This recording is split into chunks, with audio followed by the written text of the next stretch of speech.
Shayma Mouchan, une élève du classe CE6-3 des écoles scientifiques.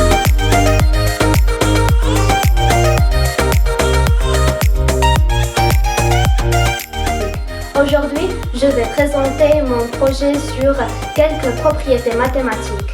Et ce travail est sous la supervision du professeur Zine Berissouli. Ici, on a quelques figures: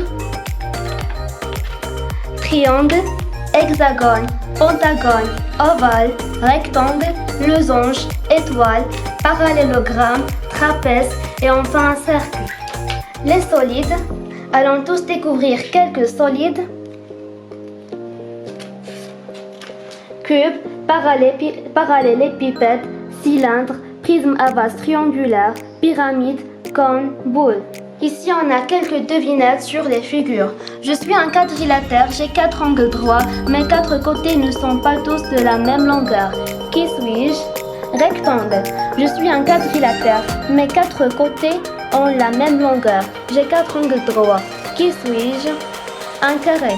J'ai 4 côtés. Losange. Je ne suis pas un polygone. Qui suis-je? Un disque.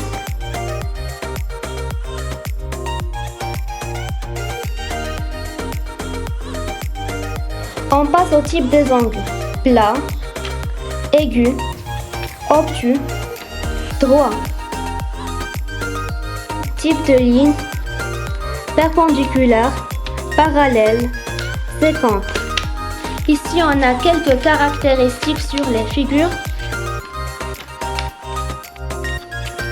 Et aussi ici, on a quelques caractéristiques sur le cercle. Ici, on a un tableau d'air et un tableau de volume. Comment calculer les aires des figures? Ici, on va trouver toutes les règles pour calculer les aires des figures. Mais premièrement, on doit savoir les définitions d'air. L'air est la mesure de la surface, c'est-à-dire la partie recouvrant l'intérieur de cette figure. Pour calculer l'aire du carré, on doit multiplier C fois C. Rectangle, L fois L. Losange, D fois D divisé par 2. Parallélogramme, H fois B. Trapèze, B plus P fois H divisé par 2. Disque, R fois R fois pi. Triangle, B fois H divisé par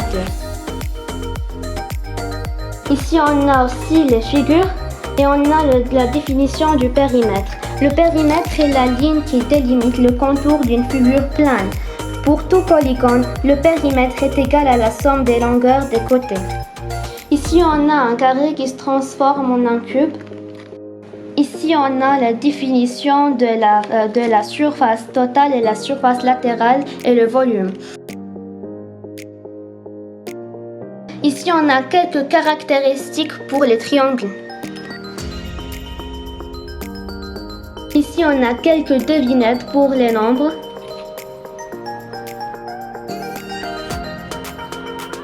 Je remercie infiniment ma famille qui m'a aidé pour construire ce labo. Et je remercie mon prof Zine Berissouli et mon école, les écoles scientifiques.